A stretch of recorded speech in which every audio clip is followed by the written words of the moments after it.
What you gonna do, Arcade? What you gonna do? What's... Oh, okay. Oh! The shipment of crack just came! The shipment of cocaine is here! What we doing now, Cade? I believe in you. Whatever you decide, I'ma go along with it. Doja and I's unborn kid trust you. Oh, get it to him again. He only sniffs the most exquisite cocaine there is. His nose is meant for greatness. Shimmy on the ops. Shimmy on them. Teach them how to dance. Hips don't lie and I'm starting to feel it's right. Yeah! Kiss the haters. Kiss them without consent. I'm just thankful for my team, thankful for this coaching staff, and we gotta keep going. We got a lot more work to do. Thankful for you. Appreciate it, man. Appreciate it. I love you. Right, Pops. Love y'all. I believe I can snort. I'll do it right here on the open court. I feel like snoring every night and day. Split my nostrils and snort away. We're on the rise, but now I'm sure Beasley's been clutch since the day he was born. Tomorrow. Oh my God!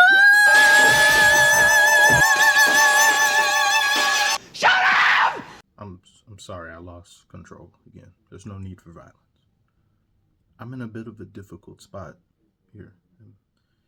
You see, the Pistons doing good and the Lions maybe going to the Super Bowl, being one of the top teams in the NFL. I'm not used to good things happening at all.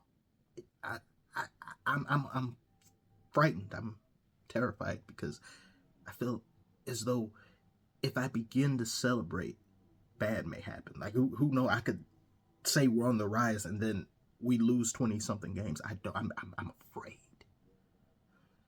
But this is such a glorious situation. I'm so happy. I'm so thrilled. I'm elated to be able to say the Pistons are good, to be able to face preeminent teams, elite teams, and beat them. Not just compete for 5 minutes. Games no longer end at tip-off for us. Games actually go 4 quarters and we maintain leads. There's consistency, there's spacing, there's competent coaching. I'm not used to this. I'm not. Pistons Twitter being this active, spreading positivity, we feeling good. You weren't feeling anything this time last year. Nobody was. Everyone was. Some of you who are watching, you spoiled rich Boston fans who live up there in the Hamptons. You've got someone, you live on Mount Olympus. You don't know what it's like to breathe commoner air. You've got so many championships. You're like, I don't know, so many things. I've run out of things. You don't know what this is like. You just don't get it. But this isn't about you right now. This is about the Pistons and Cade, All Star, Beasley. He's the new Coke commander. He's done such incredible things in the clutchest of clutchiest situations. Back-to-back three-pointers when we need them most. When his number is called, he raises his hand and says, "You're trash. Let me handle it from here." And you know, New York Knicks, they started off this season a little bit irky-jerky, which was expected. Big trade. You got to get it used to each other. You had some injuries. Slow to start, but then the momentum gained, and now the Knicks find themselves atop the West, or near top of the West. But look at us. We're vying for not just 8th seed, but somewhere in the neighborhood of 6th, 5th. My God. Oh, my God. We were the worst team in NBA history last year, and look at us now.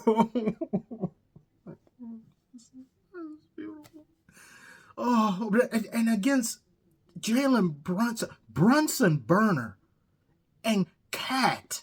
These two, they combined for 74 points against the Bucks. This is a duo that means business, and to be able to face them and come out on top, and Cade getting 30-something points. Did y'all know that Cade is the first Piston to achieve a triple-double at Madison Square Garden? Last time we faced New York Knicks, not this one, but he's also accomplished another feat. He's the third person since the play-by-play era began, so they said like 1996, 1997, to score 20-something odd points after occurring a fourth foul. So he had 29 points after his fourth foul. He's the third, behind, I already said his name, James Harden and Bradley Beal. That's really good company. Not today's Bradley Beal, though, because he is, we'll talk about him soon enough. But look at that company that he's in. That when they were in a prime company, that I have a Piston. The last time we had a Piston on the All Star team, I think it was Drummond.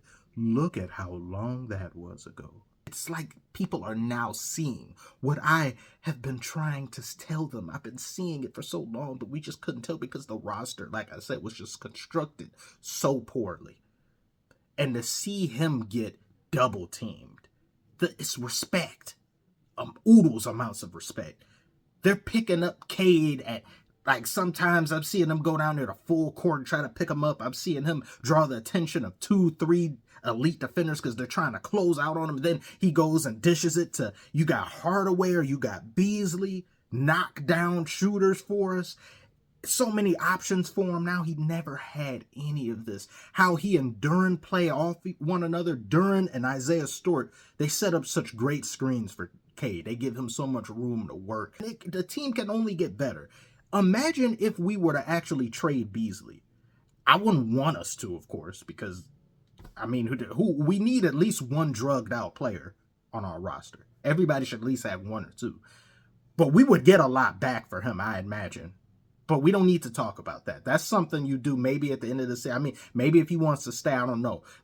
Depending on what you could possibly get on return for him. Because I know tons of teams in the NBA right now, like the people that know we're trying to make a playoff run, a deep playoff run, if not go to the finals, they would kill to have Beasley on their roster right now. And to be able to do all of this without the services of Jaden Ivey. And Jaden Ivey was doing so great before he got injured. That's what makes it so painful. Imagine how much better we could be doing. Because I was mad when we lost to the Warriors. That was a winnable game. I also wanted us to win for reasons revolving around hatred. Unfortunately, I didn't get my wish. But this is a consolation prize. What I need for us to do now, I need us to beat the Bucks, remove their antlers, and shove it up their rectum. Let me say that's too much. Just beat them, and then I want them Celtics. We have to beat them one time. They have abused and besmirched us for too long. We got to get Jaylen Brown back for what he said. We have to do something to them in the way of pain and suffering. Then I can be happy. Fully happy. Like maybe a level of happiness that I can maybe maintain for a whole week. I haven't done that in years. But I need that. Make that happen, please. Tell me if you saw this game. What do you think of the Pistons as far? What do you think of the Knicks? The Knicks still look great. I know there's still some fine-tuning they need to do, but I'm not worried about them. Losing to the Pistons does not mean the end of the world now for teams. Newsflash for everyone else. And nobody should want me to have to suffer what I suffered through last year. Everybody's like, oh, I kind of miss they were losing. Get over it. It's over. We're done. I'm not going back there. I'll drag you down to hell with me if I have to. But thank you so much for watching. Like and subscribe if you are new, and I will see you on the next one. I'm sorry, I wouldn't do that to you.